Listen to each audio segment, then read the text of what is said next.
So student, so this is what our last slide, what we were looking for, the molar extinction coefficient,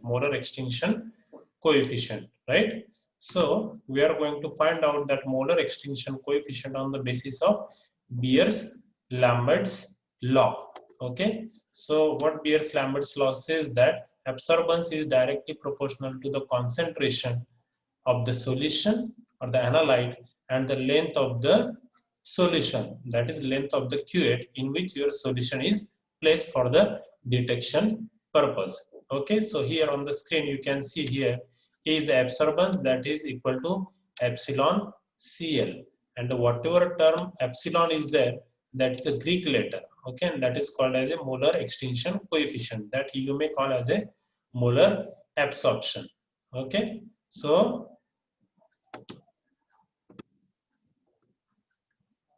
here see epsilon is equal to A upon Cl. Okay, epsilon is equal to A upon Cl, by which you can find out the molar absorptivity. Okay, molar absorptivity. So here I is the incident light, then I0 is incident light, I is a transmitted light, epsilon is a molar extinction coefficient, okay, or molar absorptivity, and A is the absorbance. Okay, what C is the concentration of analyte which you are going to study, and L is the path length, okay, of the solution. So we are going to see the validity of Beer's-Lambert's law. So see what happened, few things are there, okay, and that things are considered for the validity of Beer's-Lambert's law. So see, the Beer's-Lambert's law is strictly applicable to the dilute solution whose concentration is below 10 raised to minus 2 molar. 10 raised to minus 2 means 0.0, okay, 1 molar solution. Okay, if the concentration goes beyond this or increases than this, then the Lambert's Beer's law is not obeyed. Okay, so by that solution, so what happens, you can see on your screen. So here it is, that make it get deviated, okay, so you can see on your screen here, and this is what one deviation, this is second deviation. Okay, so as we know that there is a direct relation between absorbance and concentration. So as the concentration increases, here absorbance also increases, but as there is a some change in the concentration, okay, or if that goes beyond this range, then that law cannot be obeyed, or there should be no linearity remains in the graph. Okay, so here you can see same happens with the percentage transmittance and in this graph also.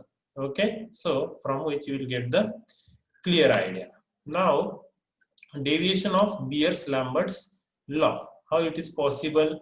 Okay, this relationship is a linear for the most part. Okay, however, under certain circumstances, Beer's relationship gives non-linear relationship.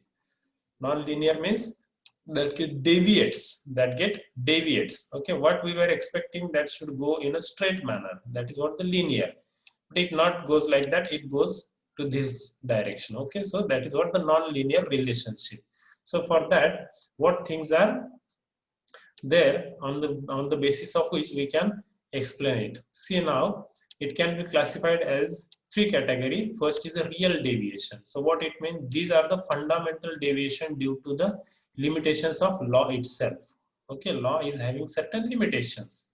Okay, it cannot obey for all the solution, or not obeyed by all the solution. So that is what the limitation of law itself. Now second is a chemical deviation. What it means, these are the deviation observed due to the specific chemicals, okay, for species, okay, of the sample which is being analyzed. So this is what the problem from the side of chemical, okay, that may leads to the deviation. Okay, and now instrumental deviation is also there. What happens in that, these deviations are which occur due to how the absorbance measurement is made. कि आम्ही absorbance कसा measure करतो आहे. If that is not in a proper way, then there also problem of deviation may arises. Okay, so these are the three things on the basis of which we can say the deviation from the Lambert's law observed. Okay, now see here one example is there. So in which they are asking to calculate molar absorptivity. Molar absorptivity. Okay, see a cell is there having 2 centimeter length. Okay, and it's a concentration. The solution which is filled in that cuvette is 7.5 into 10 raised to minus 4. Okay, so that is inorganic compound. Okay, if the transmitted light is 60% of the incident light, so the wavelength used is 470 nanometer. So calculate the molar absorptivity. So for that purpose, see now what is given here. So we have to consider initial absorbance as a 100%, out of which 60% is transmitted. Okay, so we can say 40% is absorbed. Okay, and here we have a relation A is equal to log to the base 10, I0 upon IT is equal to log to the base 10. And this is what I0, it's 100%. We have considered incident light. Transmitted is a 60%. So this is what after solving you will get the value of A as 0.2218. Okay, now using that value in this equation, you can find out molar absorptivity. Okay, molar absorptivity. Its value comes 147.9 decimeter cube per mole per centimeter. Okay, one more example is there. You can see on your screen. What is that? So solution having molar absorptivity. Okay, epsilon is given, that is 9500, and absorbance is 0.7. Okay, two things are given. So calculate the concentration and percentage transmittance. Okay, and the length of cuvette is here 1 centimeter. Okay, so you can find out the concentration by using this equation. Okay, so by doing the calculation, see, very simple. A is equal to epsilon CL, so C is equal to A upon epsilon L. Putting the values, okay, you can find out the concentration over here. C is equal to A upon epsilon L. You will get the value of concentration, and A is equal to negative log to the base 10 T, or negative log of T to the base 10. Here it is. You can see on your screen. So by putting the values, what is the answer for T? It's a C. What is the T? Here it is 0.1995. Okay, 0.1995. By multiplying 100, you will get here the percentage transmittance. Okay, so here it is 19.95% of transmittance is observed. Now, what is instrumentation for absorption spectroscopy? What are the general things required in absorption spectroscopy? See, in this spectroscopy, absorption of radiation by absorbing radical or the substance like solution, okay, or the solution is quantitatively measured by using photoelectric colorimeter. This is one instrument we are going to use in absorption spectroscopy, and another is the spectrophotometer. Another is a spectrophotometer. Okay, so they are broadly classified as a colorimeter and spectrophotometer. Okay, so again we'll see what are the things required in colorimeter, what we are doing in colorimeter, and what are the things in spectrophotometer. So this instrument colorimeter works in the visible region only. Okay, okay, and this spectrophotometer can be used in UV, visible, and IR region. Okay, so this is what the advantage, or what we can say some additional application of that spectrophotometer. Okay, see now, colorimeter is generally used for quantitative analysis of colored compound, but the spectrophotometer can be used to colored and non-colored substances or colorless substances, and you can find out structure of that substance. Okay, in addition to the quantitative analysis. Okay, these are what the additional thing which we can do with the help of spectrophotometer. So colorimeter are of two types. There is a single beam colorimeter and double beam colorimeter. Okay, single beam colorimeter and double beam colorimeter. So in single beam, only single optical beam is provided. In double beam, two optical beams are provided. Okay, this is what the difference. And in single beam, we need to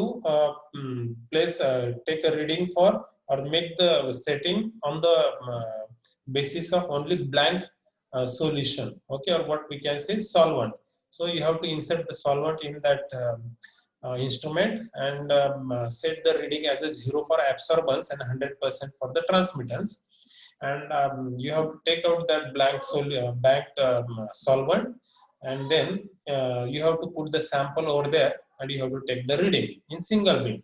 But in double beams colorimeter, you can put a sample and the blank simultaneously. Okay, and the two beam can pass through both the cuvette and you can note the reading very easily on your readout system. Okay, so this is what the some benefit of double beam. Okay, here in single beam, so that is not available. So this is only the difference. Okay, now we'll see something about the single beam photoelectric colorimeter. Okay, single beam photoelectric colorimeter. So in a single beam colorimeter, a narrow band of wavelength incident on the absorbing sample. This is what your absorbing sample. A narrow beam coming from this tungsten lamp is coming on this sample. So how that goes over there? That goes to the collimating lens. Okay, that goes from collimating lens to goes to the diaphragm. From there that goes to the filter. Okay, and from there that goes to the sample. See now. The absorbance of sample is determined after adjusting the absorbance of solvent to the 0. That is that I have explained in the previous slide. You have to adjust the absorbance 0 for solvent. Okay, and transmittance should be the 100%. Okay, that is what the first and foremost requirement to start the experiment. All measurements are done using single optical path in the single beam colorimeter. Okay, then it has some components like source of visible light, that is tungsten lamp, what you can see in the diagram. Then color filters, okay, which can select narrow band of wavelength, which is then enter in the fine sheet and it is then incident on the sample. Okay, no problem. So this is what the light giving source from which it goes to the sample. Okay, and this filter is used for the selecting particular wavelength only. So this is what the polychromatic light, and through the filter it will become monochromatic. Okay, a sample holder is called a cuvette. It is a rectangular in shape. Okay, and it is transparent container, may be made up of glass and quartz material. Okay, so you must know this. Then sample holder in a test tube form are also widely used. On your screen you can see that here it's like a test tube. Okay, that sample holder or the cuvette we call it is like a test tube. Okay, and most of the sample holders have standard path length, that is 1 centimeter only. Okay, so in example we have seen one of the example that there was a 2 centimeter path length, but most probably only 1 centimeter path length of that particular cuvettes are used. So few more things are there regarding single beam colorimeter. See, a photocell may be called as a transducer. What it do? It converts light energy to the electrical energy. Okay, it converts light energy to the electrical energy. This electric current pulse is due to the emission of electron from the photoelectrode surface caused by transmitted beam falling on the photoelectrode. We'll see that in the detail. That is there in the next few slides. Okay, you just learn here light energy converted to the electrical energy. Okay, and readout system like dial or directly read out absorbance or percentage transmittance of the sample. You can take a digital reading directly on the colorimeter. Okay, so that is available over there, and it is that readout system is required because electric current from the photocell has to be converted into the absorbance or the percentage transmittance for the sample. So how it works? Okay, so first you have to fill the cuvette, okay, with the help of solvent, and you have to adjust the percent transmittance to the 100%. Okay, then cuvette filled with the sample solution, and its percentage transmittance is determined. Okay, very simple, as I discussed earlier. So concentration of sample solution can then be found out using Beer's Lambert equation, that is epsilon absorbance is equal to epsilon CL. Okay, now working of double beam photoelectric colorimeter, how it works now. How it works, see, a beam of visible light from an incandescent tungsten lamp passes through a color filter which selects a narrow band wavelength. As I told you, you select particular wavelength. Okay, if you have 6 to 7 color available from the incident light, that is tungsten lamp, so you can select a particular, you can select red light, blue light, green light, whatever kind of you want. Okay, so mirror split this narrow band into two identical beams. One pass through the sample and other pass through the blank, as we discussed earlier. Okay, so hence the name double beam colorimeter. Okay, so sample absorbs a part of beam, whereas the solvent transmits it completely, and the sample absorbs a part of beam, whereas solvent transmits completely. That is there. But what will happen now? You can see the reading. Okay, the two beams then fall on respective photo cells. Okay, so as in the diagram you can see here, the cuvette is there. Okay, so you can you can fill this with the sample, and another one here it can fill with the blank solution, blank. Okay, or the solvent you can say, and light falls on the photo cell. Okay, and that signal goes to readout system. Okay, so finally you will get the clear reading over there. So if the potential gradient is set up across the two resistance depending upon the two currents, okay, here you can see resistance are there. Okay, so that difference, okay, one is showing absorbance and other is not showing absorbance, that transmit 100% of light. So that is responsible to develop a potential gradient, okay, across two resistance. A galvanometer connected across the two resistances are served as a null indicator. When potential at the contact point on the resistances are equal, no current will flow through it in galvanometer, and hence there is a no deflection in galvanometer can observe. But once the potential difference is set up over there, so that will be the responsible to show the deflection or to show the reading. Okay, that is what the whole thing over there. Now we'll see a few basic component there are present in the colorimeter. So what we are using over there as a color filter, one is a glass filter, another is an interference filter, and detectors are used are of three type, that photoemissive cell is there, photomultiplier tube is there, and photovoltaic or barrier layer cell is there. So now see, absorption filter. What is absorption filter? They are the filter made up of glasses coated with the pigments, or they are the made up of dyed gelatin. Dyes रहते हैं जो कि color substances रहते हैं, drugs and dyes substance subject is there.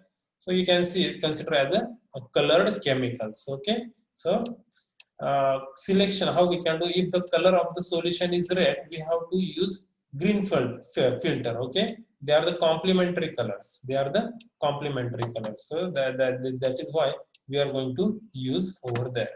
Now interference filter, what is interference filter? Or Fabry-Perot filters, Fabry-Perot filter.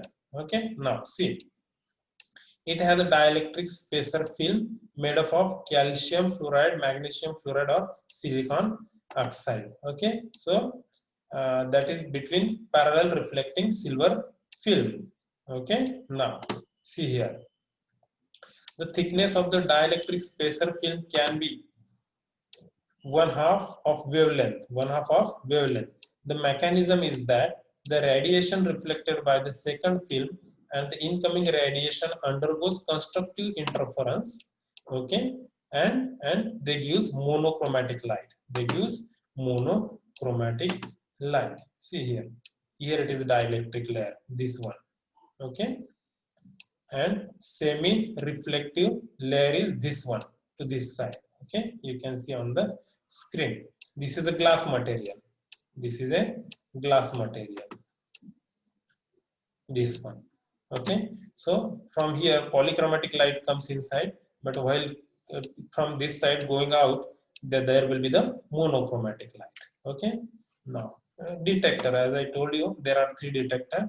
So what are the basic thing for the detector? It should be sensitive, should be linear, should give linear response, its noise level should be low, then it should have short response time, and it should be stable. These are the basic requirement for each and every detector. So we'll see one by one. What we have seen first, barrier layer cell, then photomultiplier, and after that photoemissive cell is there. So we'll see what is a barrier layer cell. Okay, on the right side of your screen you can see here it is barrier layer cell. Name itself indicate barrier layer. Name itself indicates barrier layer cell. Okay, now see here it consists of iron plate A. See, this is what your iron plate A. Okay, on that iron plate, a thin layer of semiconducting material selenium is present. Okay, so that is layer B is a selenium layer. Okay, that is also mentioned here. You can see just below the figure which alpha letter indicates what thing.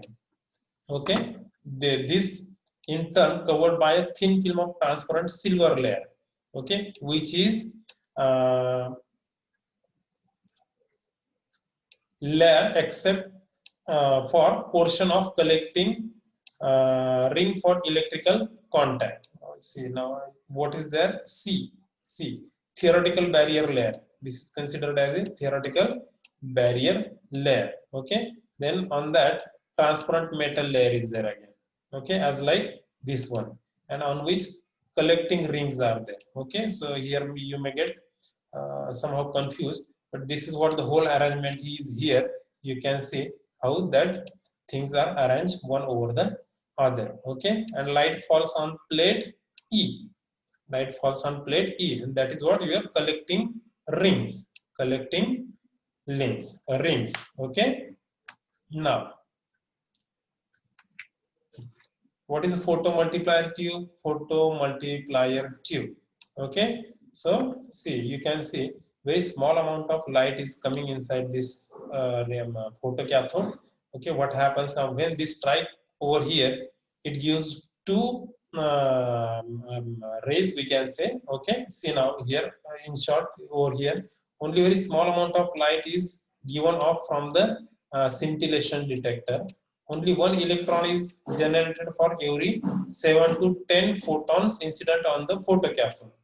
The electron is focused on the diode that absorbs it and re-emits many more electrons, usually 6 to 10 electrons. These new electrons are focused on next diode, and the process is repeating over and over again. So in the area of diode, at the base of photomultiplier tube is an anode that attracts the final large cluster of electrons and converts them into the electrical pulse. So what happened? So the whatever signal comes over here, so the final result which is reported over here is like it's in the million times. It's in the million times than the initial signal. Okay. So this is how the name photomultiplier tube is given. Okay, and you can read the corresponding reading for the absorbance or transmittance. Okay, so next is the photoemissive cell. See here the arrangement is here. Cathode is there, then anode is there. Incident radiation is shown over here. Okay, incident radiation is coming here. So what happened? It consists of cathode and anode mounted in the vacuum tube made up of glass. This is your tube now. It is made up of glass. So cathode consists of curved metal plate made up of photosensitive material like cesium or oxidized silver. This one. Okay, this one. This is the arrangement. Okay, the anode is made up of nickel or platinum. This is the anode. Okay, this is shown by like this line over here. Anode is here. Now, when radiation of frequency above the threshold frequency falls on the cathode, electrons are emitted and flow to anode, constituting an electric current. This happens over there. This happens over there. Okay, this is how the whole thing is going on. Okay, so light actually falls over the cathode over here. Okay, and that will help you to generate the current. Okay, so this is what for all this lecture. Next of the part we'll see in the next lecture.